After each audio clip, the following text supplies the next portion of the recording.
Malang si Judas, tinukso ni Barrabas, natawa naman si Justas, nang mapiko na si Judas, silang dalawa ay hinampas.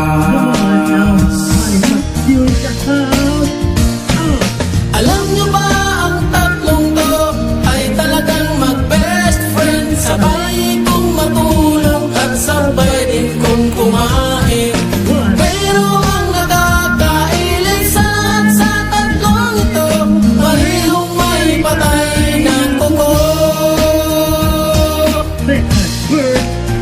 Kaya naman sila ngayon mas tumibay pa ang banding.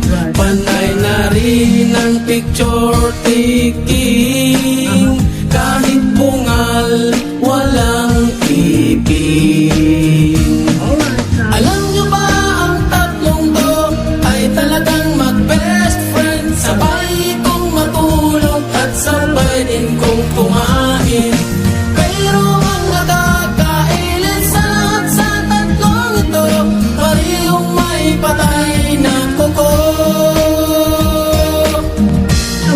Lang nang si Judas nadulas sa loob ng bus, ang tuhod niya'y nagkaroon ng gasgas. Sa sakit na dinanas para siya hinampas, pati puso niya ay parang nilaslas. Kaya panay kantyaw ni Barrabas Justas, dahil balbas niya ay nalagas. Pero si Judas natawa ng malakas, nang ang dalawa ay nahulog sa bus. Alam nyo ba ang tatlong to ay talagang